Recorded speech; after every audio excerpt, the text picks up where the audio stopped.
Hello, everyone, and welcome to this, our first pre-show presentation at our annual signature event, the Esprit Entrepreneur 2020.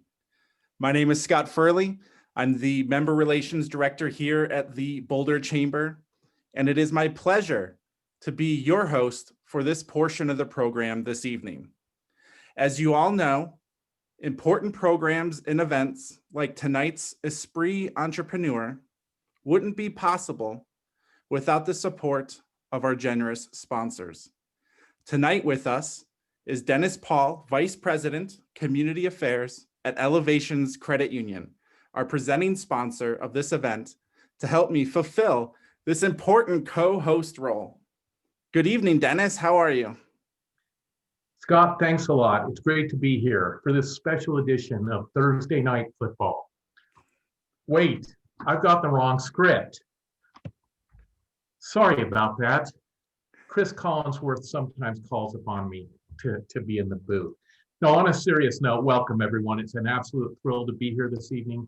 Elevations is proud to be the sponsor of this event. This is such a wonderful event with a storied history. We love our entrepreneurs in the Boulder Valley. The role they play in creating a vibrant and exciting community is second to none. It's really a blessing to have this type of ecosystem here in the Boulder Valley. Look forward to celebrating with them this evening. All right, Dennis, I'm excited to be here in the broadcast booth with you, with our viewers who are joining us from the comfort of their homes, much like a football game. So thank you for being with us.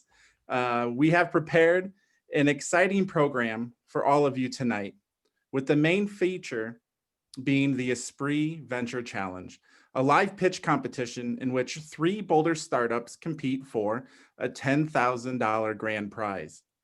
A panel of judges comprised of renowned leaders in the local startup community will facilitate the competition. Then the winner is selected through a round of live audience voting.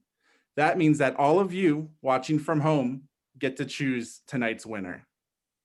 How exciting, Scott. I can't wait to watch tonight's final presentations. A lot of preparation has gone into these presentations, including a public speaking coaching session from Boulder Chamber member Johanna Walker. The finalists competing tonight are Keg Stand, Mini Money Management, and Stride Tech Medical. Just some really neat initiatives that they've launched. We look forward to hearing from them. They'll be joining us at the pre-show so we can get to know them a little better before the final presentation. Also tonight, we will have the opportunity to hear remarks from keynote speakers Trent Hine and Dan Mackin, co-CEOs of Rule 4, the winner of Startup of the Year at the Boulder Chamber's Celebration of Leadership earlier this year. Also, we have a set of prizes, right? One more thing that we will be giving away throughout the evening to our online viewers. So you better stick around for a chance to win one of those giveaways. Dennis, you think we should get this thing started? Let's get this show on the road, Scott. All right. As we celebrate 36 years of this Esprit Entrepreneur event, we feel fortunate to continue providing this platform for ventures to celebrate Boulder's entrepreneurial spirit. And again, it's only possible because of generous sponsors like our presenting sponsor, Elevations Credit Union. Now, to set the tone for this evening of innovation, our team has prepared a short video. Let's watch it.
Scott, it occurs to me, you never forget your first Esprit. Is that true?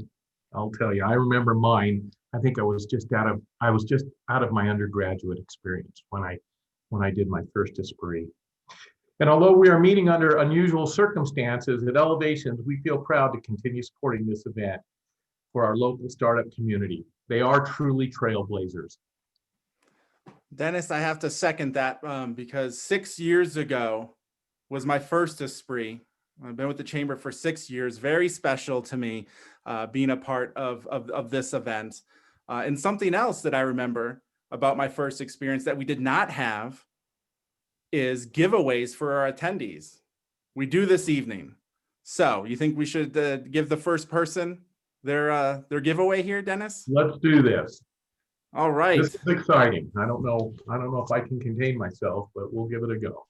All right, so here's how it is going to work. Throughout the course of tonight's program, we're giving away 3 gift certificates for a delicious delivered dinner for 2 from 3 Leaf Catering. We will select the winners at random among our viewers. To redeem your prize, winners should swing by the Boulder Chamber on Tuesday or Thursday from 11 a.m. to 3 p.m. next week, and a staff member will meet you in the parking lot with your gift certificate. All right, Dennis, are we ready? Scott, I've never been more ready. Okay, and the first winner this evening is, let me check my phone here, Jennifer Moltz. Jennifer Moltz, congratulations. You've won. So again, that's anytime Tuesday or Thursday, 11 a.m. to 3 p.m. We will be in touch with you. Congratulations. Jennifer, thanks for dialing in with us this evening. At this time, I'd like to welcome the first of our finalists for the evening. Please welcome co-founder Timothy Visos-Ely with StrideTech.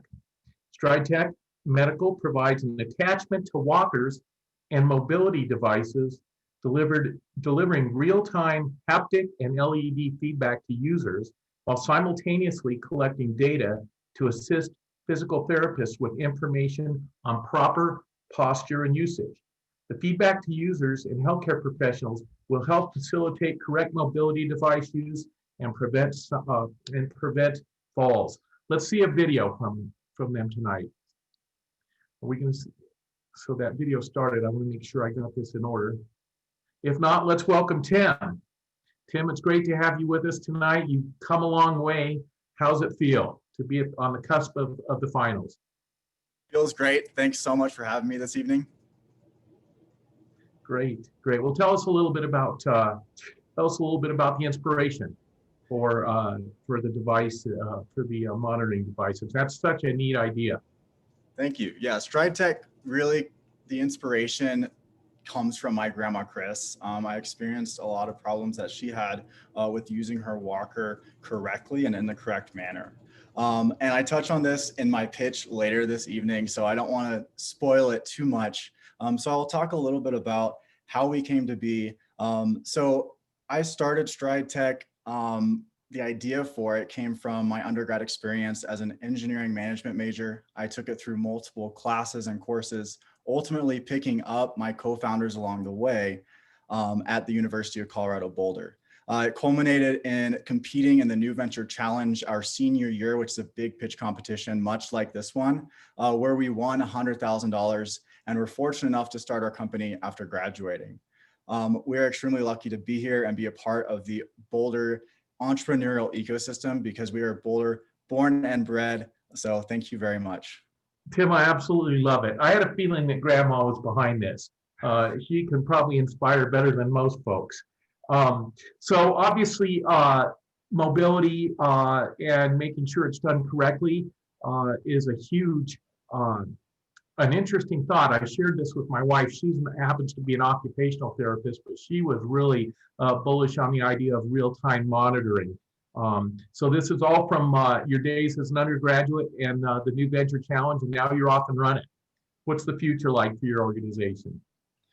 Well, we're very excited about the future for us. So we have just reached a stage where we're outsourcing manufacturing. So we have a manufacturer in Texas who can get us hundreds of units to thousands of units. And we are entering the stage to where we can test on a larger scale. We are a class 1 medical device, solving big problems for physical therapists and the elderly. So this will really get us the traction and the data we need to become a successful class 1 medical device. Well, just good and noble work. What a neat, can't wait to hear your pitch later this evening. Good luck and thanks for being We're here. excited. Scott? All right. So with that, I'd like to welcome our second venture of the evening. With us tonight is Daniel Strangfeld, co-founder of Keg Stand. Hello, Daniel. Hi, everyone. Thanks for having me. I'm really honored to be here. I'm excited. Awesome. Well, we're excited to have you here. So Keg Stand is working to reduce distribution costs for brewers through reinventing the traditional keg since 2019. So Daniel, I'm curious, tell us about your story. How and why did Keg Stand start? So it actually started just like Tim's in a undergrad class at CU. One of our original teammates, his dad was involved in the brewing industry. And for this class, we had to come up with a product essentially. And our teammate let us know essentially that his dad's biggest problem was kegs. So we dug into that and found this really core problem and then approached it with a totally different solution than what's ever done before in this industry. So yeah. And so you hit on it a little bit, but what other problems is Keg Stand seeking to solve with this? It's seeking to solve lowering distribution costs for brewers. So that just here in Boulder, we have tons of amazing local breweries, but distribution can be a big expense for them. So if we can essentially lower those by a little bit, it gets them a bigger access to the entire market and allows more people to enjoy their products. Well, I'm excited to hear the pitch a little bit later, but what I want to know is if you were to win the $10,000 prize, what are you planning to do with it? Yeah, so 5,000 of it will go towards making our next batch of units, which that will be increasing our beta testers in Boulder and Denver. And then in addition to that, another $3,000 will go into testing to make sure that we have notebooks of data to make sure it's safe. It does what our engineering programs say it will do, and also our preliminary tests say it will do. And then $2,000 will go into outreach and marketing so that we can reach a bigger community. Well, I got to tell you, I love reading the comments that are coming up. Someone said that they'll taste test the beer for you. A bunch of people saying, "Go Dan." It's just great seeing all the engagement from the attendees. And so thanks for being here tonight. We wish you good luck in your presentation. Yep, thank you. And thank you everyone that joined. Yeah, that's exciting stuff. I'm sure Dan will cover it in his pitch, but I'd be curious to know, and I'll wait for your pitch, what portion of beer from our local breweries are distributed via keg versus, say, for example, individual packaging, but I'm sure you'll cover that in your presentation. Best of luck to you, Daniel. Thank you, Scott. Now for our final venture of the evening. With us is Lauren Jenkins, CEO and co-founder of Mini Money Management. Mini Money Management is an app that gives parents and teachers the tools to educate their children on the importance of financial literacy using everyday experiences.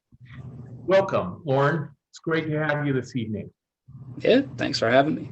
It's good to be here. So the obvious question is, what inspired you here? This is, as a financial guy,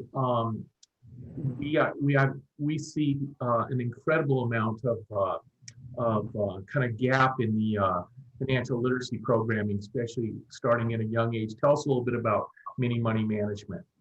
Yeah, so it really just came from a game that my mom played with me growing up. And I won't give away too much of the story because kind of with these guys, it's in my pitch. But my mom taught me about money using a household economy. And I didn't think that much of it until I left. And I went to North Carolina for school, and then I got my master's degree in London.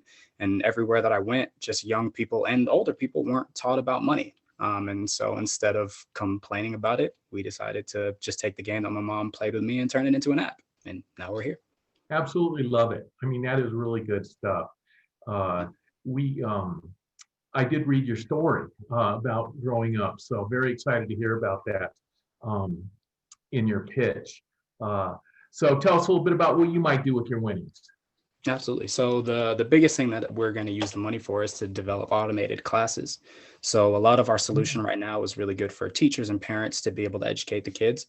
But I think the next step will be to have pretty much self-contained classes that can run themselves. So kids can learn about money whenever, wherever, and however. So we want to teach kids money from every angle possible. Well, that's just great. Good, noble work as well. Lauren, best of luck to you this evening. Thank you. All right, Scott, I think we're getting closer to the main event, the Esprit Venture Challenge competition. That's right, Dennis. We are getting closer, but I'm being told in my ear we're a little fast. We got 3 minutes here that we're gonna have to fill in our broadcast roles. Well, I will say this much. I want to be very objective with our three ventures. They're all solid. We work real closely with CU on financial literacy, especially for first generation scholars. And Lauren knows that 7 out of 10 of our undergraduates have significantly damaged their credit reports by the time they graduate. And likewise, 8 out of 10 undergraduates are leaving school not because of academics or personal reasons, but because of financial reasons. So you can never start too early. I'm certainly better equipped to talk to mini money management than I am the other two. Although I remember hauling kegs around in my youth. Well, Dennis, this is like a insane Esprit. We got beer, Yeah. we got a product helping our aging population, and then we got financial literacy via an app in a great way. We're getting a lot of comments on here. Does anyone in the audience here have a question? Just Keg Stand rocks. I'm sure they have a contingent of undergraduates that support their distribution model for sure. All right, let's see. Any questions it's just fans. Tons of fans, which is great to see. Yeah. Much like I keep bringing this back to, the broadcast booth in a football game. Well, I might suggest we pose Ben's question. How do the products support a changing economy? So this might be something from your pitch. And again, we don't want to take away from that. But obviously, we live in an unusual time and a dynamic time. I'm sure all of our venture teams have thought about that. Weigh in if you so desire, gentlemen. I can touch on this if you'd like. Please. So being in the senior care industry and particularly focusing on the home healthcare market, COVID has had a significant impact. Just think about telehealth and the fact that they are dealing with primarily elderly adults. It is very difficult for the physical therapist in a home health setting to meet with their patients. Physical therapy is a very hands-on practice, and it's become increasingly difficult due to COVID. And they are needing to lean on technologies such as ours that can wirelessly transmit information such as how their patient is progressing in posture and balance in their activity. So we are poised to tackle the changes that COVID has for us. I'll give it to someone else to talk. Sorry if I'm... No, that's awesome. Lauren? Sorry, there's like a bunch of questions in the chat. Which one are we answering? Well, we were just wondering, obviously, we have a changing economy, a changing landscape. I think all of us probably have feelings that it's not going to be business as usual for a while. So really like the idea of an app-based education product. It really is without borders. And I think that's a great delivery channel for you. Yes, I mean, that's our biggest thing. If you look at the way that schools are, everything's virtual. So we have to give solutions and products to teachers in schools that are also virtual. Cash is kind of going out of style more or less. And so kids are learning how to use a mobile banking app with a checking account and a savings account. So we're really just trying to prepare young people for the world that they're entering. And I go to the ATM once every 6 months. So that's kind of the world we have to prepare our young people for. Great. Dan? Daniel, Yep. sorry. Yeah, we're really focused on lowering those costs for local brewers because I mean, I think you've all seen walking down the main street of your local towns of just like, it's sad to see how many small businesses have got the boot since COVID. So we're looking for every single way that we can save dollars for those small local brewers. And then coming out of COVID, we also reduce fuel consumption. So essentially we create a greener system to distribute beer in. Love it. You guys are all on this. This is great. Super excited, Scott. Hey, Dennis, I got exciting news. We've gone global. There is someone from Amsterdam calling in to our event, which is, you know, what we like to think when we have these events is that we're able to extend our reach. So always exciting when you can cross the pond. You're global, mister. Love that. Love that. The pregame here. Oh, we got London. Okay, very good. Oh. My kids will never believe me.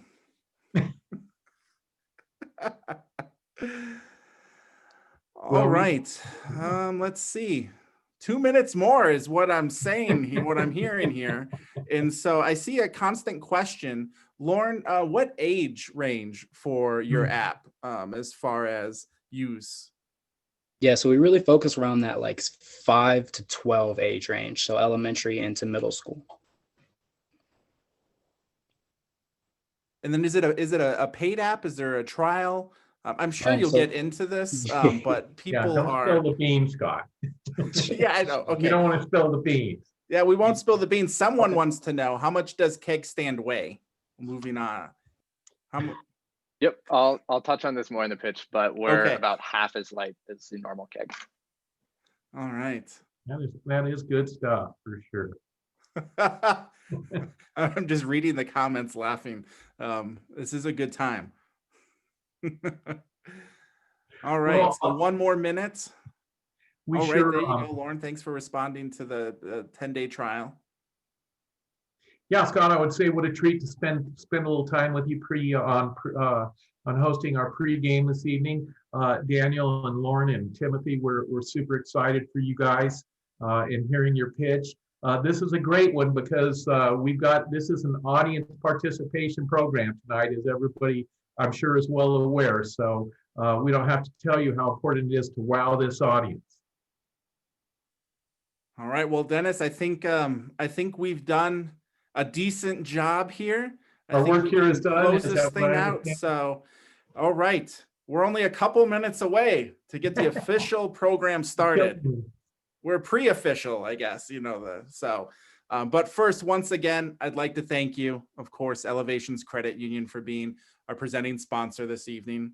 We'd like to thank the 3 ventures competing this evening for your time. I know there's been a lot of time before this event, so appreciate that time put in.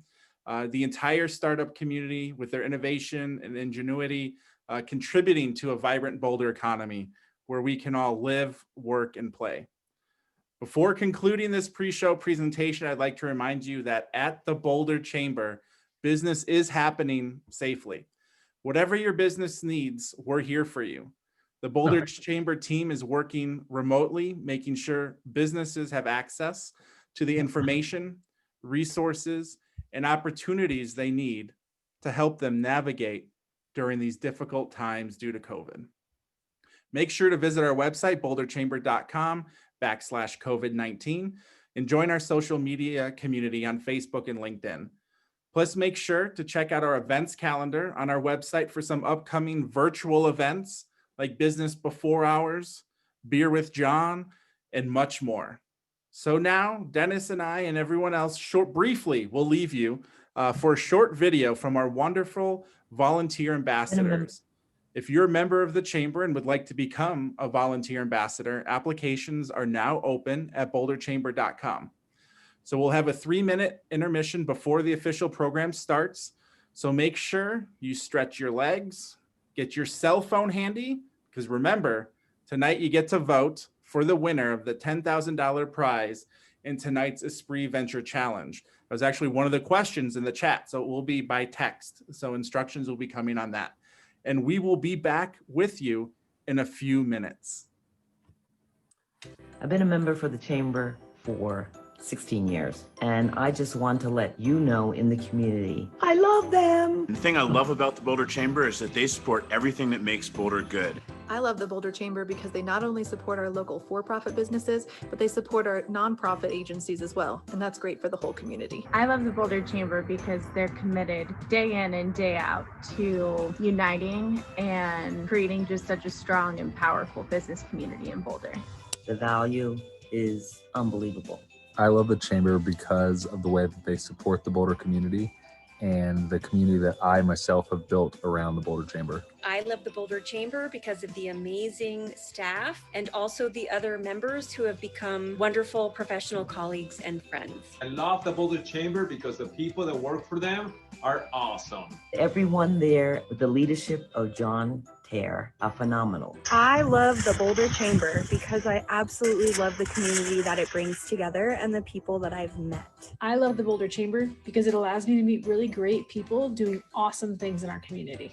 What I love most about the Boulder Chamber is community connection, an opportunity to connect even deeper. I love the Boulder Chamber because of the people it brings into my life. I've gotten to connect with some truly exceptional human beings who are really passionate about having a positive impact on this community and the world around us. That's why I love the Chamber. Thank you so much for all you do. Bye-bye.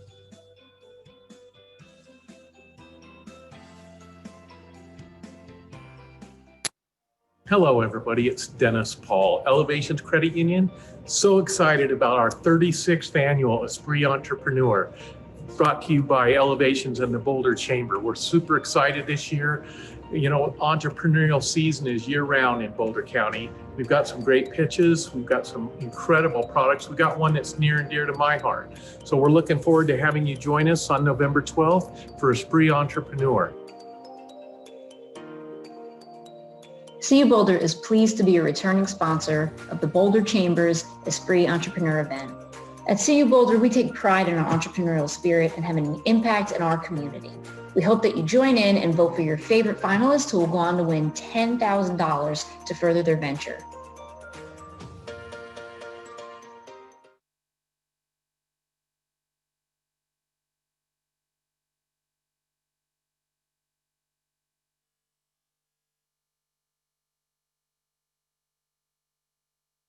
Hello.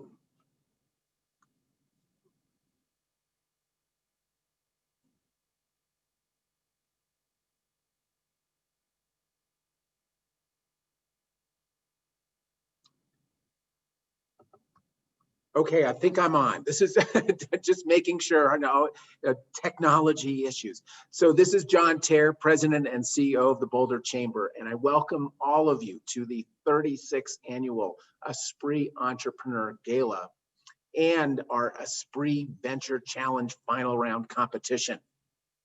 You know, we meet in unusual circumstances, but that does not dampen our enthusiasm and excitement about this annual event.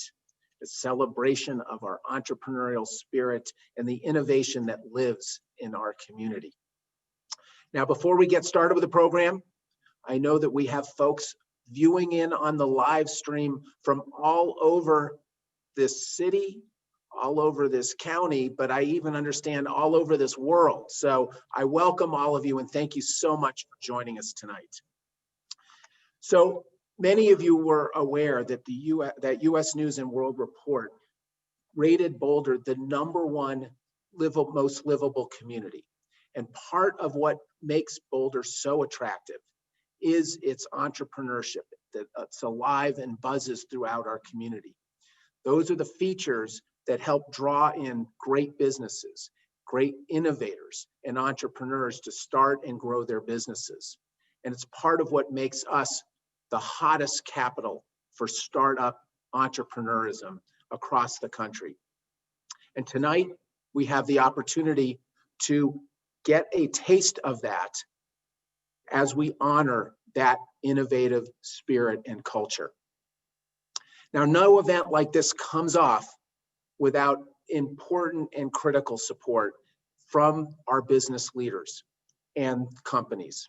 And so I want to take a moment to thank those sponsors for the Esprit Entrepreneur event. And then first off is tonight's presenting sponsor, Elevations Credit Union. Just wonderful organization. Our dragon sponsors, Berg Hill Greenleaf Rashidi, Premier Members Credit Union, and the University of Colorado Boulder. We have our Esprit Venture Challenge sponsor, Rockies Venture Club, a new partner with us. We have our unicorn sponsor, Celestial Seasoning. And we have our media sponsor, Biz West and the Daily Camera, and our venture sponsors, Anthem Blue Cross and Blue Shield, BOK Financial, and Zayo Group. So thank you all. You make this event happen, and we wouldn't be here tonight without your support. I also want to recognize those in the audience who are our Standing Strong partners. These are the businesses that have been, as I say, standing with us through these challenging times, but at all times, helping to support our mission of building community through business by supporting business success, being the voice for business interests, and strengthening our economic vitality. So thank you to our Standing Strong members who are out there, individuals and companies. I also want to acknowledge the board of directors who have been solidly with us and thinking thoughtfully about how do we manage an organization through these difficult times to make sure that we are serving the interests of our businesses and making sure that we're lifting our economy and our community. So thank you to our board of directors who I know are with us tonight. I also want to acknowledge a very special new partnership that we have with Rockies Venture Club. Rockies Venture Club is the longest running angel investment club in the United States.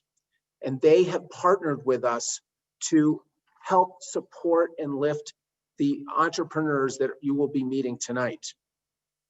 They will be providing not only the opportunity for our winning competition or our finalists to participate in an investor forum where angel investors will decide whether to invest their dollars in these ventures, but that's something that's going to be open to the entire audience. And in addition, and there will be information on the screen later, there will be a free admission to the Rockies Venture Club Angel 101 program. So more details will be on the screen for you. And so, as we have been doing throughout the evening, we've been making sure that all of you are winners too by joining us tonight, not just for the excitement of this final round competition, but also to have a chance to win some really cool gifts. And we have tonight for you a delicious gift certificate to a delicious dinner at one of the Three Leaf Catering restaurants. And as we've said, these will be gift certificates that you will pick up at the Boulder Chamber between the hours of 11:30 and 3, and our staff will be there to present it to you. All right, so get ready. The winning name is coming into me on this other form of technology. The winner is Jordan Snyder. Jordan, congratulations for winning the first giveaway for the Esprit Venture Challenge. So thank you for being with us, and thank you for, or congratulations on that award. So now it's great pleasure to introduce, he's a friend. He was an announcer in our pregame warm-up for the Esprit Venture Challenge. He did an amazing job. But more importantly tonight, they are the backbone of the Esprit Entrepreneur event as our presenting sponsor. And so I get the honor of bringing introduce all of you, the Vice President of Community Relations with Elevations Credit Union, Dennis Paul. Take it away, Dennis. Literally overwhelming, John. Thank you for that. You are the best. You indicated this was a gala, so I'm a little self-conscious. I would have put on a tie if I knew this was actually a gala. So, boy, it's a tough crowd here tonight. Just part of the job responsibilities. Well, Ovations, of course, is proud to support the Boulder Chamber's Esprit Entrepreneur, and of course, the Chamber in general. You guys are doing incredible work over there, and we just appreciate what you do for your membership as well as the community at large. It is my pleasure to be here on this first virtual Esprit. You guys don't know if I'm coming to you from my basement or from my office. We've got this lovely background, so hard to say where I'm coming from, actually. It just could be my dining room, which is a bit anticlimactic. Boulder is a hotbed, a veritable hotbed for new ventures, winning top ratings for its inviting environment, top tier research, quality education institutions, and diversity of business that attracts highly educated, creative, and collaborative individuals who are willing to take risks. The Esprit Venture Challenge showcases the next generation of ventures that the unique Boulder ecosystem fosters. Tonight's finalists have already survived public, online voting, judge voting, and a 10-person semifinal judging event. They've already gone through the gauntlet, haven't they? Now you, the audience, watching at home, will help select the most promising startup for a $10,000 grand prize. At this time, I'd like to introduce our judges for the evening. And this is quite the suite of judges. So you're going to have to be on your game, pitch folks. Tonight's judges will evaluate the finalist pitches and offer feedback and questions for the audience guidance. In the end, however, it is up to you, the audience, to select our Esprit Venture Challenge winner. Please help me in welcoming our distinguished panel of judges. Peter Adams, Executive Director of the Rockies Venture Club. We're super excited, Peter, that you're in the game with us tonight, and just really excited about the partnership with the Chamber. RBC is the longest running angel investment group in the US. John mentioned that, with over 30 years of business experience. Unbelievable. John also serves on the board of the Angel Capital Association and is managing partner for the Rockies Venture Fund. Welcome, Peter. Thanks, Dennis. Additionally, we have Bhavna Chabra. I hope I don't mess that up too bad, Bhavna. I shouldn't have gone with the phonic spelling. I should have gone. It's fine. Bhavna Chabra, you did well. Okay, I'll take that. I'll take that and run. Well, it's just a thrill to have you with us this evening as well. She's the site director of Google Boulder, has over 25 years in the software industry, and first joined Google in 2016 as an engineering manager before serving as the director of Google Payments team. She leads a large global multifunctional team with a motivational leadership style. I love that. And she nurtures diversity as well through that style. Barbara, it's great to have you here this evening. Last but certainly not least is Eric Mueller, Executive Director of the Deming Center for Entrepreneurship at CU Boulder. We love the Deming Center, Eric. It's great to have you with us this evening. Eric has founded and grown several businesses, including Funnovation, which has 180 locations in 21 countries. So this is the gauntlet, if I've ever seen the gauntlet. Eric, welcome to you as well. Thank you. Great to be here. Now the moment we've all been waiting for, the finalists of the Esprit Venture Challenge competition. Each of the contestants will have 5 minutes for their presentation. Our tech team will keep track of time meticulously. After the presentation, our distinguished panel of judges will ask some questions. But remember, the winner is selected through a round of live audience voting. That means that all of you watching from home get to choose tonight's winner. Our first contestant tonight is Stride Tech Medical, represented by Timothy Visos Ely. Timothy, take it away. All right. Thank you so much. Hi, everyone. My name is Tim. I am the Chief Product Officer and co-founder at Stride Tech. And I am here today because of one important person, my grandma, Chris. You see, her mobility declined to where she needed to use a walker. And my family, we thought, this is fantastic. A walker will keep her safe and moving again. But an issue kept coming up over and over to where even with a walker, she was still falling. The problem was that she was not using her walker in the correct way. It was in that moment that my world changed, because I knew there was a better way to empower my grandma to use her mobility device correctly. And that comes from my experience designing walkers for Medline. It was there that I learned that incorrect walker use essentially comes down to forward-leaning posture. So this places the user's center of gravity beyond their base of support, placing them in a constant state of instability and at a heightened risk of falling. Introducing Stride Tech Go. It simply attaches to the side of a walker and provides instant vibration and LED feedback when incorrect walker use is detected. Incorrect walker use could be too much weight placed on the walker itself, or the person is positioned too far away from their frame. In one of our early beta testers, we were able to show a 94% decrease in walker misuse events in only 4 days. Customers will also receive HIPAA-compliant PDF reports, which is great for family members, healthcare professionals, and even seniors, so that they can track progress on activity, posture, and their walker use. We will sell to home health agencies for an upfront cost of $199 and then a monthly subscription fee of $30. So the home health agency prescribes rehabilitation services over a 60-day window of care. And Medicare reimbursement, so how home health makes money before 2020, was based directly on the number of visits that they prescribe.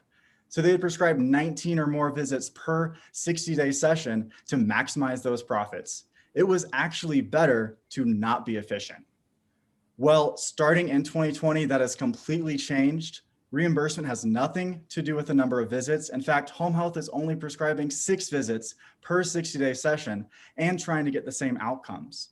For the first time, home health is needing to be more efficient.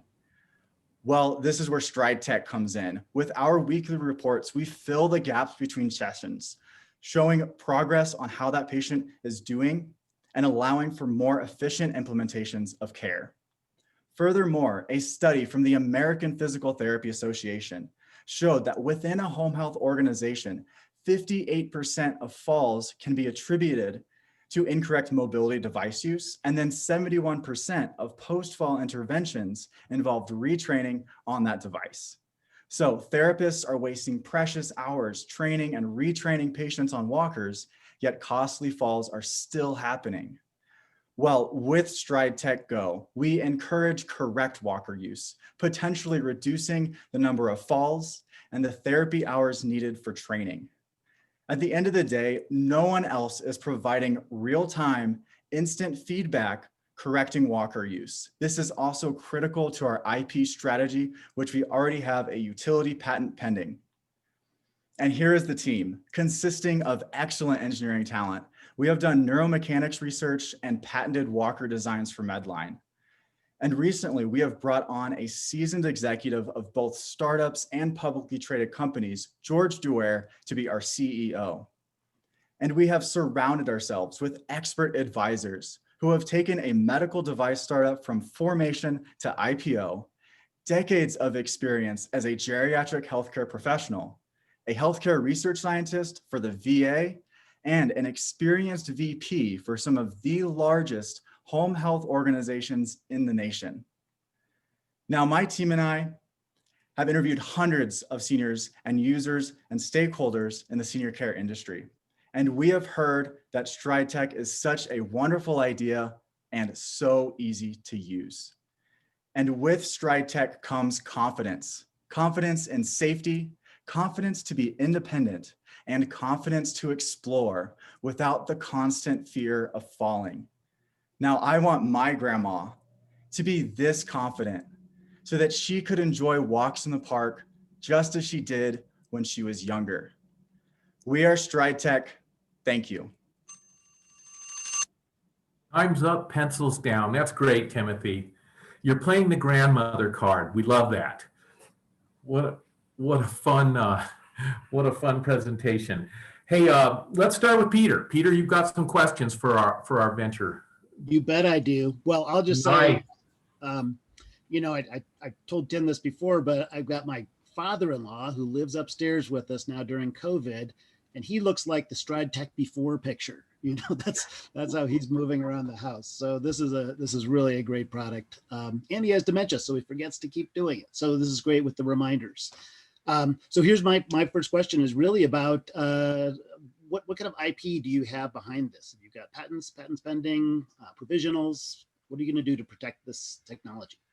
Yeah, so first and foremost, we do have a utility patent pending. We filed it a while back.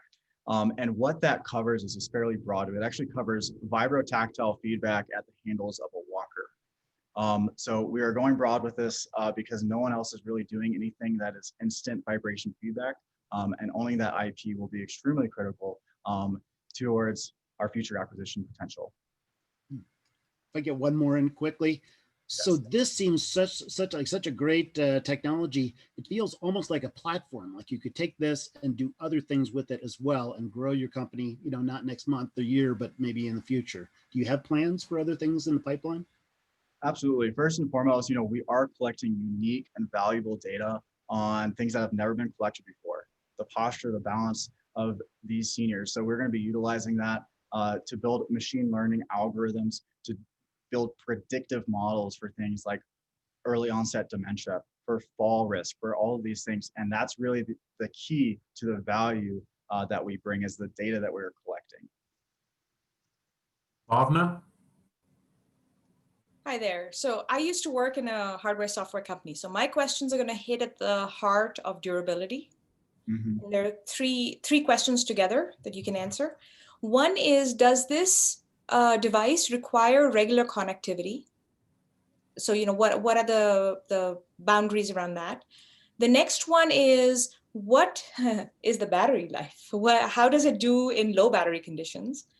And then the third one is, how resistant is this to crashing around, moisture, all weather conditions, and so on? Excellent question. So the first one, connectivity, that is important for us because we are transmitting data wirelessly over Wi-Fi. However, we also have an app that we are developing, so it'll be connected to the device via Bluetooth as well. So there are some redundancies there. The second question was on, I'm sorry, could you repeat it again? Yes, battery life Battery and life. low battery conditions. So if it requires, often battery replacement, I don't know if people would be up for that.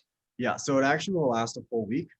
And we have magnetic chargers that are super simple to install. But luckily what we are seeing is that we are utilizing this technology through a physical therapist, and then they're using it with their patients. So this isn't something that an older adult is gonna have to remember to plug in every night. It is something that the physical therapist will be utilizing where they are more accustomed to charging and recharging, things like that. And then of course, durability is a big factor. We tested with many seniors at local senior living facilities such as the Carillon and Sunrise Senior Living in Boulder and around the area. And yeah, they definitely put our technology through the gauntlet. They were throwing it in the back of our cars. They were tearing off the grips. So we have been laser focused from a hardware perspective on durability. And so, yes, we have taken that into account. Can I go back to first Yeah, answer? go ahead, please, Barbara. Okay. Does this require an app, a mobile app, to be paired? We are developing an app for the physical therapist to utilize and set up the hardware for their patients. Perfect. Let's get Eric into the loop here. Eric. Great, thanks, Dennis. First of all, Timothy, fantastic progress over the last year or so, seeing the progressive presentations. Great job in that regard. I've got two main questions. First up is around liability. How are you mitigating that risk, and how does that work in general if somebody were, God forbid, to have an accident while using your product? How are you managing that? Mm-hmm. Well, being a class 1 medical device, there's definitely some hurdles that we have to surpass on that area. So particularly, we are going to file with the FDA as a class 1 medical device. We are going to be doing sufficient user studies to make sure that it is doing what we are saying it's doing and meeting those high standards that the FDA has for a class 1 medical device. We are an accessory to the walker, and it doesn't impact the way that someone uses a walker significantly. It only improves So we don't see significant liability there. And if there was some sort of incident, then it would likely be on the home health agency side from a liability perspective. Great, Eric, thanks we for have that. time for one more. One more, great. Yeah. Let's do a quick one. All right, thanks, Dennis. Yeah, the other question, Timothy, is around customer support. You know, your user base, you know, a lot of them probably won't be as accessible to fix things if they go bump and things of that nature. So how are you going to handle customer support, especially as you scale this and thousands of people are using your product? Mm-hmm. Yes, as a hardware, you know, things fail. We will need to replace units. It's just a fact that we know will have happened. So we have our COGS, once that scale, is going to be around $30. So at $199 price point and then $30 a month, what we'll do is if a unit goes down, we'll just send them a new one right away. So there's no lag time in someone having a not working unit. And then we'll take it in-house, assess what's wrong with it, and either fix it or just continue to use new units as they come off the production line. Definitely, it is critical that our units are not down when they're in the field. So we'll just be sending new ones out. Key questions from our judges. Judges, we thank you for that. That's our first pitch. Timothy, thank you so much. Great stuff. Look forward to hearing from our audience soon. John? Yep, Dennis, that's right. I mean, that was just an excellent presentation, Timothy. Interesting technology. And I think you said it, it is a gauntlet. That term seems to be thrown around a lot today, but these judges are going to be harsh, but just great, important questions about the viability and utility of these different ventures. So thank you to our judges. John, I don't want to get into a situation, pardon me for interrupting, where we have like a driving with a cell phone. I hope this isn't have parallel issues with walking and being on your device all the time, Timothy. Be thinking about that, because that is not a good situation. John, go ahead. Thank you. You always bring a unique, challenging perspective, Dennis. That's what I could say. So thank you. It's great. All right, we're going to call that the presenting sponsor prerogative. But now I am so excited to introduce a great friend, Ashley Cawthorn, who's with Berg Hill, Greenleaf, and Rashidi. And I'd mentioned a few minutes ago just about businesses that are standing with us during these challenging times. And no business is more solidly firm with the Boulder Chamber, and that is Berg Hill, Greenleaf, and Rashidi. They are integrated into our organization with folks at the BEC Executive Committee. I've been on our board, and Ashley herself is a leader on our Boulder Young Professionals group. But more importantly, I'd say, you know, they just have been a stalwart in supporting our businesses through the Boulder Chamber. So Ashley, thank you to Berg Hill, Greenleaf, and Rashidi, and welcome, and take it away. Thank you. We're just forcing our way in. It's really what's happening. As John said, my name is Ashley Cawthorn. I'm the Director of Marketing at Berg Hill, Greenleaf, Rashidi. We're so excited to be just a part of the Boulder community, and it feels like now more than ever. And we're just really, really pleased to be a part of this event as a Dragon sponsor. It is a great pleasure to introduce our next contestant of the evening. We are about to hear from Keg Stand, and Keg Stand's represented by Daniel Strangfeld. Daniel, you have 5 minutes. Awesome, thank you. Let me set this up real quick. Okay. Hi everyone, my name is Daniel, and I am the co-founder and CEO of Keg Stand, where we are reinventing the traditional keg to help lower distribution costs for brewers. The Keg Stand team stumbled upon this problem after going to one of our favorite local breweries and hearing them incessantly complain about their kegs. More specifically, it was the weight of the kegs driving distribution costs through the roof. After hearing this, we set out and talked to 112 experts about kegs. We found that near unanimously, the top problem was once again the weight of the kegs driving up distribution costs. Not only this, but we learned two very important things here. Their top priority with kegs is making sure that they are safe. And of course, their next priority is ensuring that they do not affect the beer quality whatsoever. This here is a keg that most of you have probably seen. It's a stainless steel keg. It does a great job at meeting the brewer's priorities, but unfortunately, it is the culprit of this problem because, of course, steel is quite heavy. Your other option as a brewer is a PET keg. These are plastic, one-time use kegs that sort of mitigate the problem of weight because, of course, plastic is lighter than steel, but it fails to meet either of the brewer's top two priorities. We can see here that it ultimately comes down to the materials that the keg is made out of. Steel causes a problem, while plastic completely ignores their top priorities. We need a solution that solves the problem while pertaining to the brewer's priorities. This is how the Keg Stand team set out to research other industries to see if we could find a solution. We stumbled upon the aerospace industry. They use a technology called COPV, which is a composite overwrap pressure vessel. These are commonly used as a fuel tanks and things like this rocket here. This is how we built the world's first COPV keg that is 40% lighter, just as safe, and maintains beer quality equally as well as any steel keg. These are being sold for $105 for a half barrel and $95 for a 6 barrel, placing us as a premium product on this market. On average, a brewer can save $2.50 every single time they ship one of our kegs over our competitors. This really adds up. Just a small craft brewery, such as Upslope here in Boulder, can save an extra 32 grand every single year. Like I said, we're proud to be the premium product on this market, and we can command this higher price point because we save brewers money over time.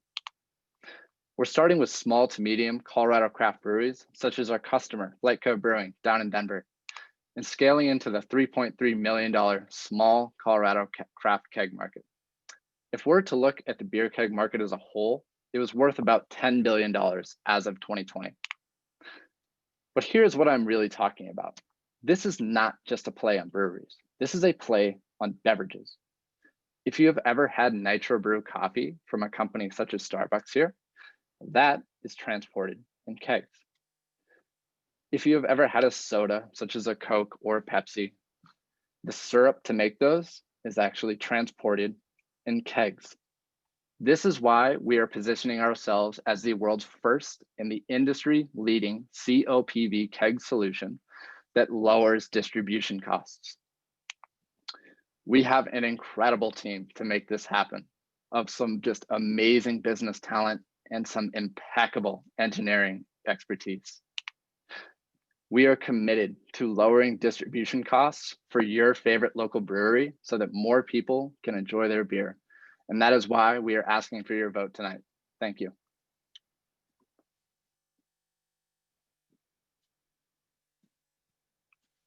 Thank you so much, Daniel. Now it's to the judges for some questions. Bhavna, would you like to start this round of questions? Sure. This takes me back to my college days. Kegs Likewise. are heavy. I'm pretty sure I couldn't lift those big ones. Anyway, so my questions are around the material. So this got me wondering, how readily available is COPV? And because we live in Boulder, Colorado, are there any environmental implications to the production of this material? The production, no, not that we found so far. So we're using filament winding to do the COPV part of it. And there's actually a manufacturer down in Golden that does this already. And then we're using an epoxy resin. And right now we're working with composite recyclers such as Vartega, who are experts at recycling exactly what we're making. So we do know that it's recyclable in the end as well. And then steel, which is the inner liner, a very thin steel that we use, is obviously quite recyclable too.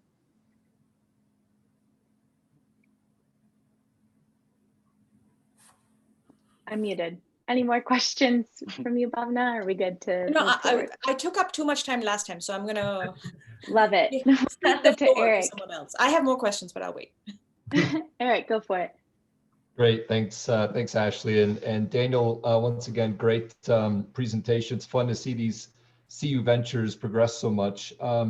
Couple of quick questions. Have you thought about how are you helping repurpose the kegs that your kegs are replacing?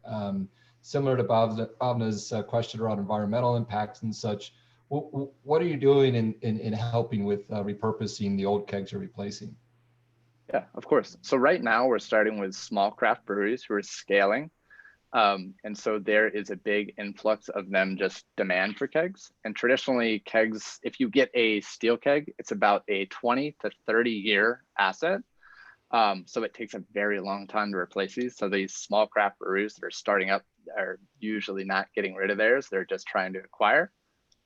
And then if we are replacing, it once again comes down to that steel principle of we can go in and help them recycle their steel kegs.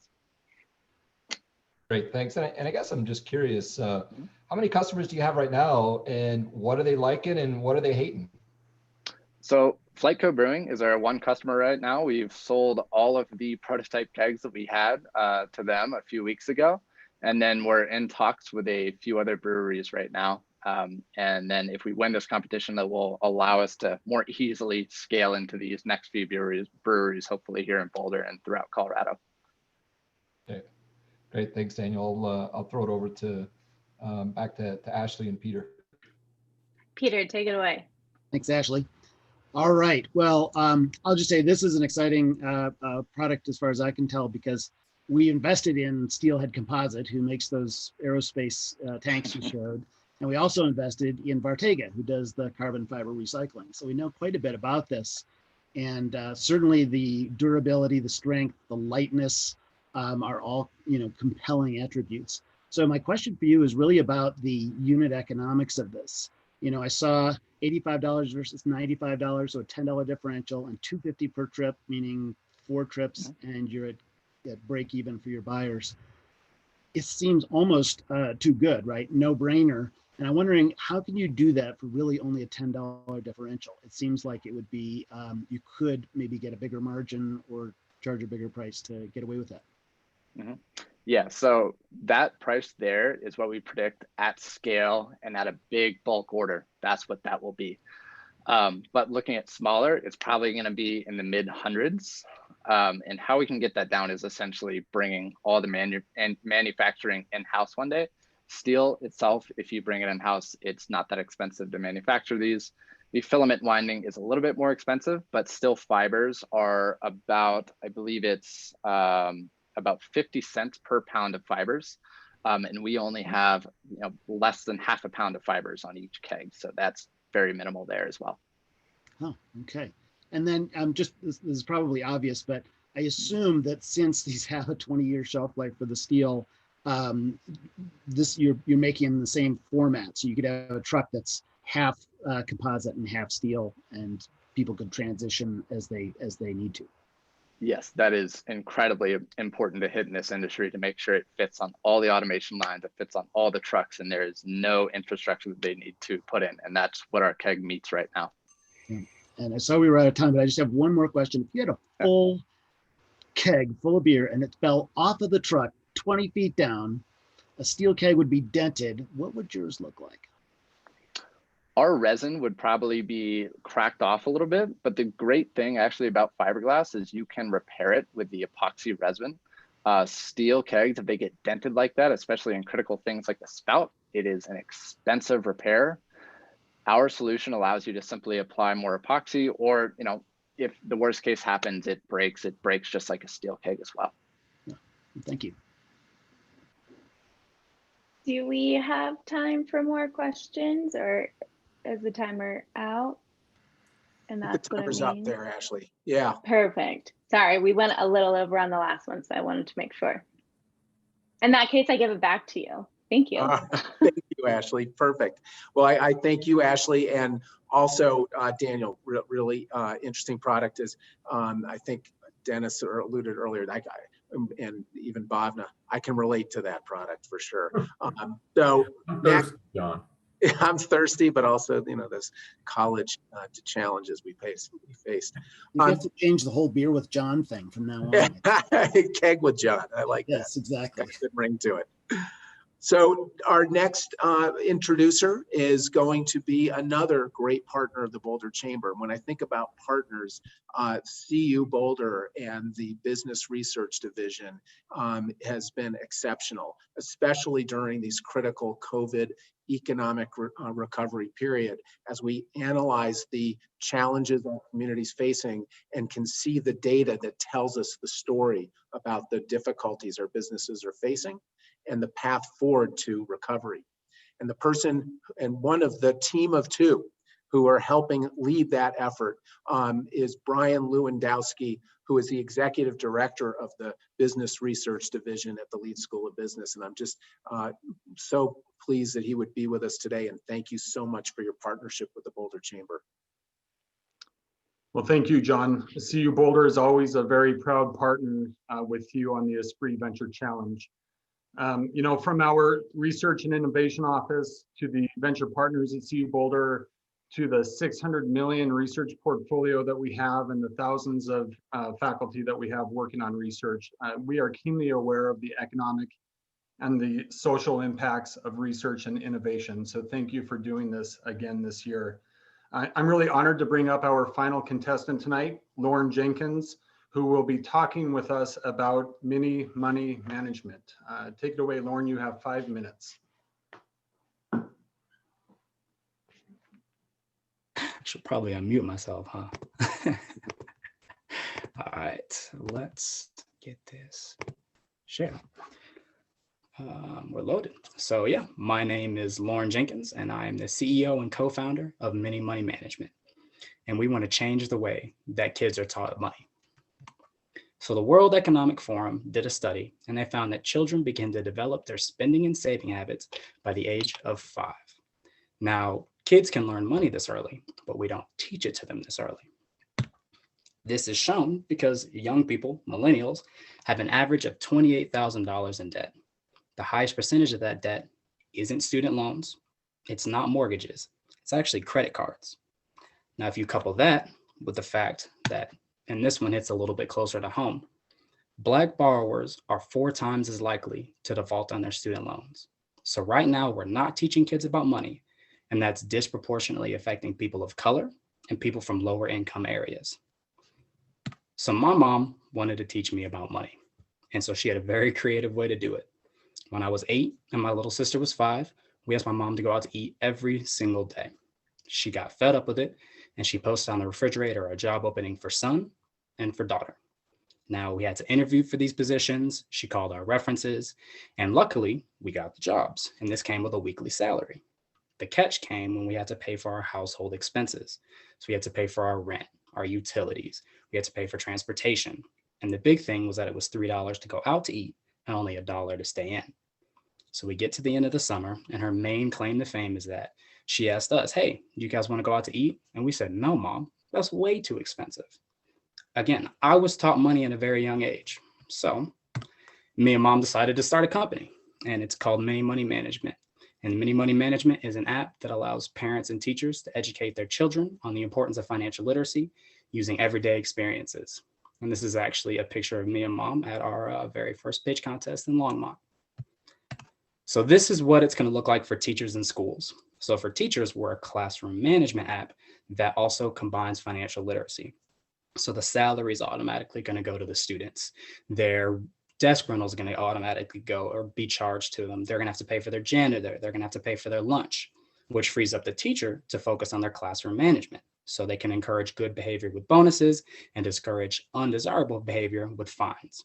And everything in the app is completely customizable so they can fit it to their classroom needs. Now for students, they're going to have a mobile banking app with a checking account, a savings account. They can manage their loans, pay their bills, and even purchase items from their classroom shop. So instead of me saying, hey, this is what a savings account is, this is what compound interest is, a student's really going to figure out, look, if I save this much every week, now I'm gaining interest. They're learning through experience. So if we look at the way that financial education is taught today, there's 2 main problems.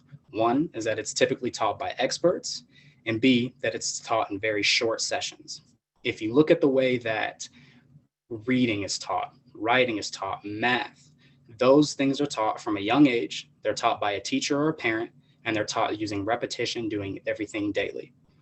The way that we teach money now is that kids will go into Young and Maritime and go on a 3-hour field trip, or an expert will come into junior achievement to their classroom and talk to them. We want to change the way that money is taught so that more and more kids can be introduced to money at a young age. So everybody's favorite question, how are we going to make money? So for schools, unfortunately, the sales cycle is right around 3 to 4 years, which is really tough to overcome as a startup. So what we decided to do is we decided to partner with banks and credit unions and financial institutions as a whole. And small banks, even local Colorado banks, will spend upwards of $5 to $10 million a year on advertising and marketing. So we've currently partnered with Sunflower Bank, and they've been sponsoring a lot of our classes. And then for parents to play the same game that my mom played with me at home, it's just a $9 monthly subscription. So it's cheaper than Netflix. One of my favorite quotes from a mini money management student is, I always knew people would tell me not to buy a BMW if I couldn't afford it, but now it makes so much more sense. It's not that young people can't understand money, it's that we're not introducing it to them early enough. So our goal is to create a financial foundation for an entire generation of kids. If you want to get involved, vote for us tonight, shameless plug, but more importantly, get in contact. We've got a website, social media, my phone number's on there, and my email. So yeah, let's change the way that kids learn money. My name's Lauren Jenkins, and I'm the CEO and co-founder of Money Management. All right, nicely said, Lauren. I can say that I have kids within your target market, and reading the chat, there's a lot of people who have kids and even adults who need your service. Let's start with Eric. Eric, you want to start with some questions? Great, thanks, Brian. Lauren, hey, great job. I also have young kids, and yeah, when can I sign up? I've got a couple of questions here. One is, I'd like to learn more about your distribution plan here. It's really tough to sell to school districts with all the bureaucracy, budget cuts, etc. Could you share why you chose to go to school districts as opposed to going direct to families? So we're actually doing both. And on the school side of things, the app is free for teachers. So the reason that we're making it free for teachers is to get around that sales cycle. There's a classroom management app called Class Dojo, and within 5 years, they were in 95% of the schools in America. But that only happened because teachers love the app and it was free. So we're trying to find a very similar model, and then obviously have the schools and school districts catch up as they do. And then as far as the homes go, so we do have a school side of the app, and then we also have a home side of the app. So parents can play the same game at home with their kids. And then we very recently started teaching 4 to 6 session classes for kids as well. Great, thanks for that. One of the key questions that comes to mind, trying to get my kiddos to stick to anything is an act of war, it seems like at times. What have you incorporated into the overall experience for this to be sticky? For kids to not just think it's novel and use it for a day or two, but that they want to continue to use it on an ongoing basis. So the bigger thing to get is actually the buy-in from the parents and the teachers, because they're going to be the ones facilitating the app. And so once we get the parents and teachers on board, it's just a fun way to use money. All kids like to spend money. They like to talk about money. So for them, if you say, look, here's a salary every week, and then you have to pay for things, kids are going to do pretty much what you put in front of them as long as it's engaging. And if you tell a kid he can get a savings account at the age of 5 or 6, of course they're going to be bought in. So the bigger piece is showing the parents and the teachers like how this makes their life easier, and it makes their kids, students, more well-behaved. Great. Thanks for that. Yes, sir. All right, Peter, you're up. All right. Well, hey, Lauren, I just have to say, I love your mom. That's just really awesome. And I'll say, my dad bought me and my sister a game called Stocks and Bonds when we were a kid, and we actually used to play it when we weren't forced to by our parents, which is kind of weird. But now look at me, venture capitalist. So this stuff works. So anyway, I think that's great, and I love I think probably the more you can build in that stickiness, picking up on Eric's comment, I think the better. So my question is, one thing I love about this is you're focusing on decision making and how kids learn the trade-offs. Going out to dinner, $3 versus $1, and all of that kind of stuff. That's the fundamental foundation. And I always think about how our company is going to scale and move on to the next phase. So I'm loving the first phase. And so I'm wondering, is there potential to get something for like the 12 to 18-year-olds where they could start to look into making stock investments, for example, sort of picking up on the learning that they got earlier on from the same platform. So absolutely. So kind of our base thought is we want kids to experience money over time. And so what we've been doing with a lot of our classes recently is speeding up time to show kids how their financial decisions will pay off in the future. Now, obviously, as far as development goes, it'll be a bit of a headache. But one of the big ideas that we have is getting into a stock market game so that kids can do a stock market challenge over an entire school year, as opposed to going for a one-day field trip. So I think that there's so much that we could teach: stocks, bonds, investing, and all of it can be digital. But again, I think the time aspect is the biggest piece. So just teaching kids about this over an extended period of time instead of at a one-time go. Yeah, I think that's great. I just noticed somebody in the comments wrote Robin Hood for kids. And again, picking up on Eric's comment about partnerships or channels, that could be a really cool way to do it. Is sort of get integrated in with somebody like that, and move it along. I'll write that one down. Thank you. Good. And Bhavna. Yeah, so this idea is actually dear to what I do. I work on the payments team at Google, so it's close. We deal with a lot of money stuff. I will also echo what Eric and Peter said, which is providing some sort of incentive program, even in-app incentive program for the kids. You'd be surprised at how far gold stars and stickers will go, just as an idea, and little scratch things and so on. Anyway, my question is more around usability. So you talked about, I previously had this question when I heard about it in terms of how customizable this is. So the question here is how much of an overhead there is, and have you looked at in your case studies usability for parents that maybe aren't the most tech savvy to be able to customize all aspects of the different scenarios? So that's one of the first things we thought about, because for teachers, it's a little bit easier because they're used to running classroom economies. But when it comes to parents, this is a little bit more of a new kind of thing that they're teaching. So when you set up an account with Mini Money Management, we have everything preset for you.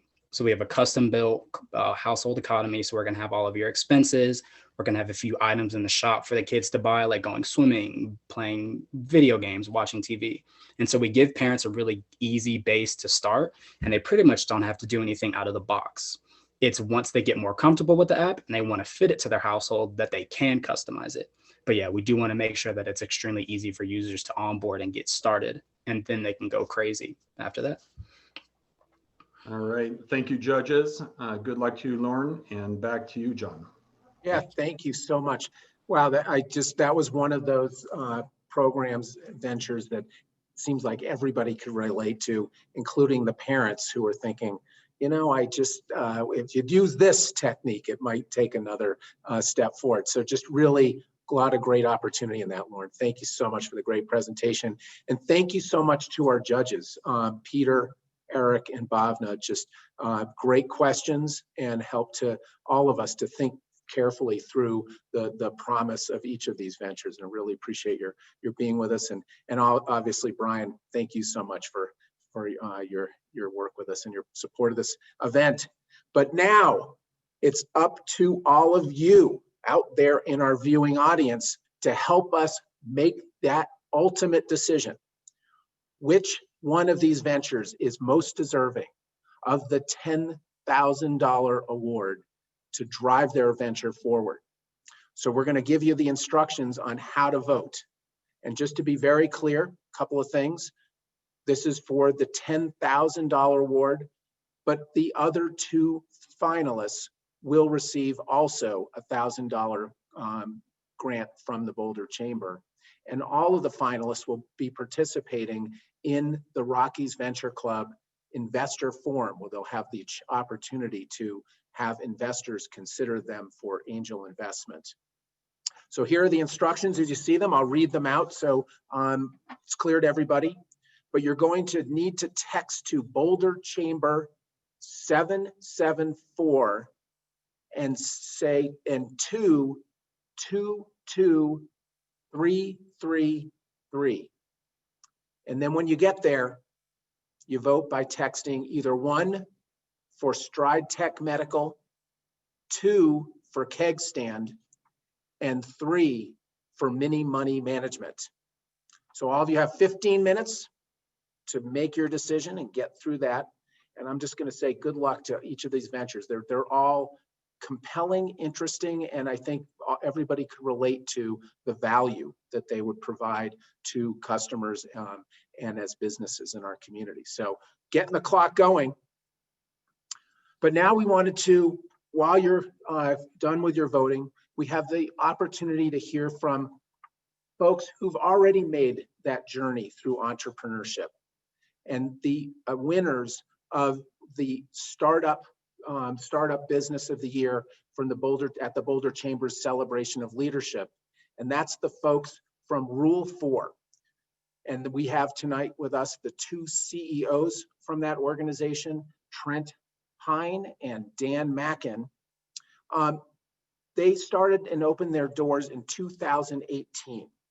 And Rule 4 is providing advisory services that already have helped over 50 companies to help protect the confidentiality of their information, the integrity and availability of their data resources. And that is helping now companies from small startup ventures to businesses as large as 50,000 employees. They have been through that gauntlet that the ventures today are starting to get through, and they have succeeded enormously. And we're also quite pleased to know that through that progress, they've also maintained a commitment to social responsibility as being the first certified corporation, an active cybersecurity firm that is involved, that has gotten that certification. So it's with great pleasure that I hand off the microphone to Trent and Dan to hear from them and to hear about their entrepreneurial journey. Take it away, Trent and Dan.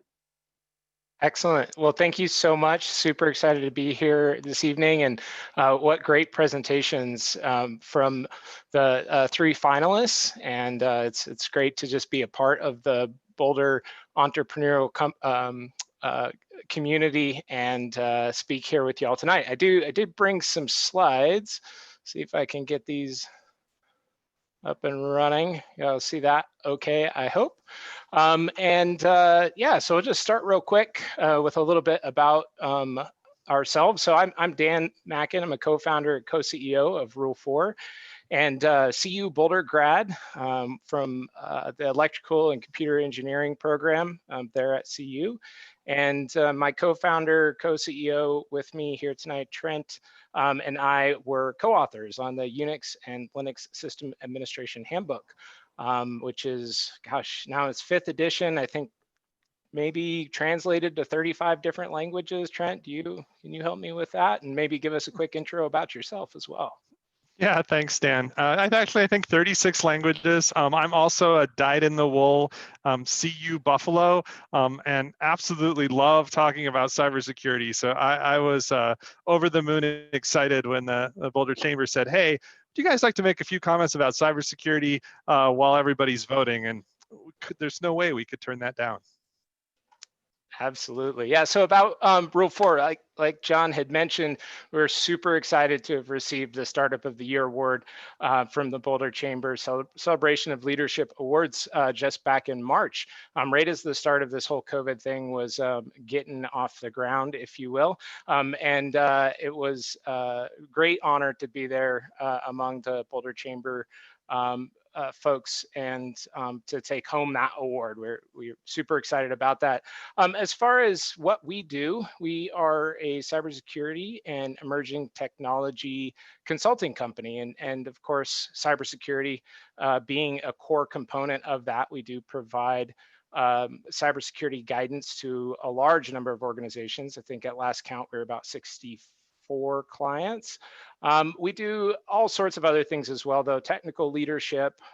We provide application security services, where the hackers that show you where your holes in your application may be, and incident response. So do lots of different response to incidents, everything from ransomware to breaches of data, either accidental or malicious.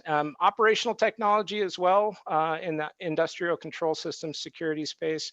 and really cover it all with infrastructure, automation, and DevOps. So lots of different technologies that we help companies with, and really, as mentioned, we are a certified B Corp, and so if you're a company out there that does good in the world and you've got a cybersecurity problem, we'd love to help you. And we're very proud of that certified B Corp designation, and it took a little bit of time to get. There's a mandatory 1-year waiting period. So here's a little bit about our timeline. We did launch in September of 2018 with just a handful of clients, a handful of co-founders, and we were 100% bootstrap. So pretty excited about that. We did get to profitability just in March of 2019, so not that long after we launched. We were a Colorado Biz Top Startup finalist there in September. We did, like I said, a 1-year waiting period before we were able to obtain that B Corp certification, which was huge for us. Certainly, lots of our fellow Foxes put in quite a bit of effort to help us obtain that B Corp certification. We got to work with Ubuntu in January of this year and published a white paper with Canonical. Oh, I skipped over on our timeline here. Trent actually won the Colorado Technology Association's Apex Award for Entrepreneurial Excellence and gave just an amazing speech for that as well. And then let's see, we obviously touched on the Boulder Chamber Startup of the Year Award. In May of this year, we became a finalist for the Colorado Companies to Watch. Right now, we're sitting at about 13, getting ready to bring on our 14th employee. I said 64 clients, super proud of the work that we do with that large number of clients that spanned a whole bunch of different technology verticals, healthcare and local governments, et cetera. And we're really looking forward to expanding into a global footprint, looking at trying to get around the 35 employee max size. We really want to be that sort of boutique cybersecurity consulting firm. And so with that, I'll turn it over to Trent, and he will talk to us a little bit more about the cybersecurity landscape. Thanks, Dan. Yeah, enough about us. Let's talk about cybersecurity, which is just, as I mentioned earlier, a passion of mine. And the reason for that is there are just no boring days. Like every day is new and exciting. We get to do a bunch of fun stuff. Although I do often tell my wife, no one ever calls me with good news. Like if my phone rings, they probably have something they would like help with, even if they haven't talked to me in years. But here's the great thing. We're coming up on Thanksgiving. And when we started in cybersecurity, you're at the Thanksgiving dinner table and you mentioned cybersecurity, and then for some reason there was just this big silence afterwards, and people would change the topic. No more. You talk about cybersecurity at the Thanksgiving dinner table, and people are engaged, which is good and bad. And oftentimes, folks ask, well, hey, what can I do to be secure? What are those things that I need to do either in my personal life or in my corporate life or as a startup in order to secure myself, my data? And so I thought it'd be good to just go through some quick tips because if I love talking to entrepreneurs, and so reach out anytime. I'd love to have virtual coffee or even real social distance coffee when we're allowed to do that again. But I hope that we're doing it because we're talking about entrepreneurship, not because you're calling me with a cybersecurity breach. So to avoid that, a couple things to think about. Always know where your data is. And you think, that's silly. Of course I know where my data is. A lot of organizations don't, and a lot of individuals don't. Where have you made copies of data, or where did you have to retire a PC? I know I've certainly done this. Have my Quicken installation on a PC, and that PC gets old, and so what do? I go set that in the garage and replace it with a new one. Well, that data is still out there on the PC in the garage. That's probably not super healthy. Make sure that stuff gets scrubbed. Have a defense in depth plan. It does not work. We are in 2020. It's been an interesting year, but it does not work to just say, well, I have a firewall or I have antivirus, I'm done. We really need to have multiple layers of protection. And of course, as a security guy, I'm going to tell you, if you have sensitive data, whether it's credit card information or HIPAA regulated protected health information, or even just your grandma's secret chocolate chip cookie recipe, it should be encrypted if you consider it sensitive data, or if it's required by law to be treated as sensitive data. This middle bullet, we're going to talk a little bit more about in the next slide, because it is the hot topic of 2020, is you must have, and I emphasize must, you must have offline air-gapped backups.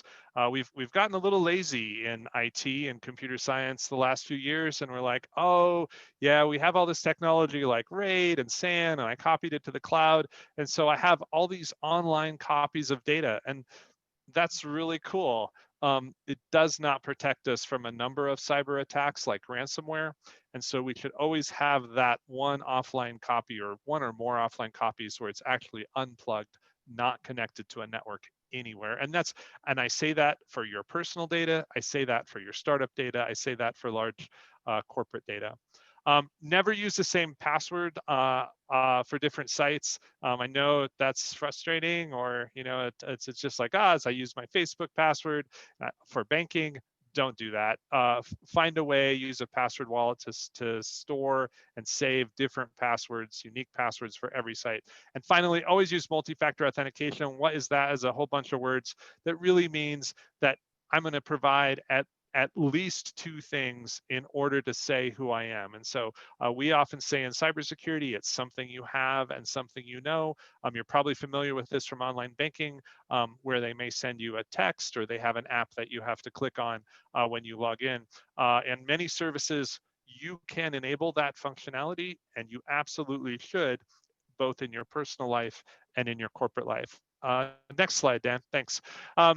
Wow, 2020. Again, I say, what an interesting year.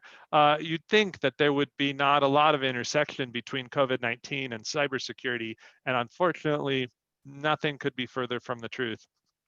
We've seen cyber attacks spike drastically this year, and really the real reason for that is that humans are vulnerable when we're in a situation like a pandemic. People are scared. They're looking for information. How do I get a vaccine? How do I get tested? How do I get on the list? And so they're vulnerable. And unfortunately, hackers are not good people, and they know that, and they take advantage of it. And so they've spent the better part of this year attacking individuals, attacking corporations, attacking healthcare organizations, primarily through phishing, which means they're going to send you a fake email telling you can sign up to be the first on the vaccine list if you'll just give them a little information about yourself. Don't fall for those scams. If it seems too good to be true, it probably is. I'll note that just a few days ago, it seems like a million years ago, but on October 28th, Health and Human Services, together with the FBI and CISA, the federal cybersecurity agency, issued the strongest advisory I've ever seen come from Health and Human Services, that there was imminent danger to the healthcare sector from ransomware. Ransomware is when they're able to install software on your computer, it encrypts all your data, and then says, hey, if you'd like to get your data back, you need to send us some money. And this particular hacking group was charging between $10 and $30 million for healthcare organizations to get their data back. And I know you're probably sitting out there in the audience tonight and be like, no one would ever pay that. If that is your only choice, if you didn't have air gap backups, folks absolutely pay those level of ransoms, unfortunately, which just fuels the fire. It's a mess. And so how do we prevent that? Good defense in depth, multi-factor authentication, and always having an offline copy of backup. So if that were to happen to you personally or you as an organization, you could go to that air gap backup that wasn't attached to anything at the time the attack occurred, and you could recover from that. I will say that the other silver lining, if there is one, from COVID is that the advances in remote collaboration technology, just like us being on Zoom together tonight, are astounding, or definitely changing the world, maybe for the better. Actually, I'd rather be with you all in person tonight, eating tasty appetizers. Finally, 5 things we've learned as entrepreneurs. Rule 4 is actually my third Boulder company in the tech space. And a few thoughts. We know that if you're a startup, times are often lean, but don't skimp on securing your IT systems, even if you have to ask your cybersecurity buddy, hey, can you help me for a couple hours? Please invest time in that and making sure you have air gap backups. I have said air gap backups in the last 10 minutes more than any other phrase, so I hope it sticks because I don't want you calling me with a breach. It's never a bad idea to have a plan. It's funny because you think, oh, these are computer science and ECE guys that run a business. Surely they don't have a budget. Not true at all. We have a very detailed budgeting process to the point where it drives people nuts. We always have a plan for money. We always know how much cash we have in the bank and how many days of runway we have, and we manage tightly to that. And likewise, we always have an incident response plan. What happens if we get involved in a cyber attack? And I would encourage everyone else to have similar plans and budgets as well. I often say make big decisions slowly, whether it's, hey, do we accept this offer for an acquisition, or do we enter into this contract that doesn't seem like it's going to be super profitable, or even making that hard decision of, has it come time to let someone go from the organization? Make those decisions slowly so that you have time to collect all the data and consider it. Always put people before profits. I have a mentor that often tells me first do what's right, and we think that's incredibly important. I know sometimes it's painful. I've made those hard decisions where, if we do what's right, it's going to mean we're in the red for the month or whatever, but that's always the right decision. We always got to do what's right. And finally, get involved in and contribute to your community. Boulder is just amazing. So many entrepreneurs in the tech and other spaces like life sciences, and everyone's very giving. I think I said when we were together in March, everyone will always take a invite for coffee, just to answer questions or chat or share experiences. I know that certainly helped us, and I hope that everyone takes advantage of the great community we have. And thanks to the Boulder Chamber for making that possible. Thank you guys so much for the honor of being Startup of the Year and for letting us talk tonight about cybersecurity. And congrats to the finalists, and I can't wait to see who wins. Trent and Dan, I think folks would be shocked that you won Startup of the Year. I mean, I can't believe it. Just amazing talent, obviously, and knowledge of the industry and the needs, the growth you've demonstrated in your business, but also the values, which are so core to our Boulder community and certainly for the Boulder Chamber. So I just thank you for sharing your entrepreneurial story, but then also all of these very scary cybersecurity lessons, which I think all of us now are going to go home and say, I hope I wrote down every single one of these, and making sure that I have disconnected data as you informed us. So thank you so much, Trent and Dan. With Rule 4, I should note. So now I'm hearing that we may have the winner identified. Okay, but before we do, we have just announced that we have a few other things to do, and that's to give our final giveaway to you, our viewing audience. And remember, that is a gift certificate to a wonderful meal at 3 Leaves Catering. And you're going to pick that up at the Boulder Chamber between the hours of 11 and 3. And the winner of the gift certificate, coming in right on my technology here, Rachel Sharp. Congratulations, Rachel. You are the winner. So love giving away prizes and keeping people on their toes out there. So I also get to thank our sponsors once again, and these are the businesses that are supporting entrepreneurship and our startup businesses through their support of the Esprit Entrepreneur Award event. So let's make sure to read them out. Our presenting sponsor, Elevations Credit Union. Our Dragon sponsors, Berg Hill, Greenleaf, and Rushidi, Premier Members Credit Union, and the University of Colorado, Boulder. Our Spree Venture Challenge partner sponsor is Rockies Venture Club, and our unicorn sponsors, Celestial Seasoning. And then there are other media sponsors and venture sponsors in your program, which you can get in the chat. I also want to take this time to thank the Boulder Chamber staff team. Without your help to bring this event together, we would not be enjoying this wonderful celebration of entrepreneurship. But I also just have to acknowledge that this has been a very challenging time for our economy, for our community. But our Boulder Chamber staff team has stood up and worked extra hard to make sure that we're meeting the needs of our business leaders, helping to lift our economy and our community during this time. So with all my heart, I reach out to my Boulder Chamber staff team members and thank them and salute them for all their great work. So now the votes are in.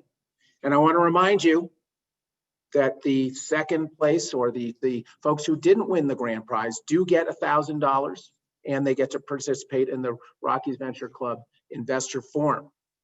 But tonight's winner of the $10,000, hold on just a sec, because that check, oh, you can't see it. All right, there's a big check here, $10,000 check. Elevation's Credit Union's name on it, so I know it's good. The winner of the Esprit Venture Challenge this year is Keg Stand. Congratulations, Keg Stand. And Daniel, I'm just going to ask if you would like to say a few words on behalf of Keg Stand. Yeah, without a doubt. Thank you all so much. This is incredible. And I want to definitely give a special shout out to our team, Jimmy Hinkle, Ashton Wagner, and Eli Zarino. Like, it's every person we meet, we tell them it's literally about this team and what this team can do. And I'm also insanely thankful for everyone that voted for us, everyone that joined us today, our friends, family, mentors, investors, whatever it be. Thank you all so much. And yeah, we're gonna work to make kegs great again. Make kegs great. Well, they've always been great, but new kinds of kegs. So I'm just going to say this. You know, there's only one winner, but each of these ventures, as I said, are just exciting. You could see from the chat conversations, I know that others have been reached out to for support from for partnerships with some of our other business in our community. So all of you are winners tonight. So I thank you for competing and for participating in the Esprit Venture Challenge competition. And I thank all of our viewers tonight for joining us.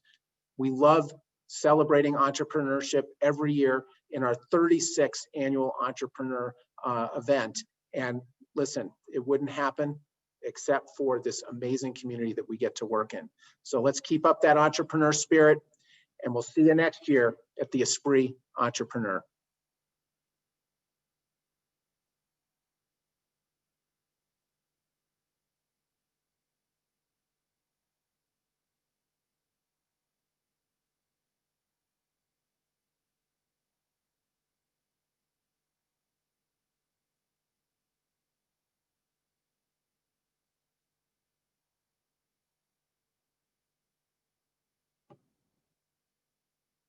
Do we go too?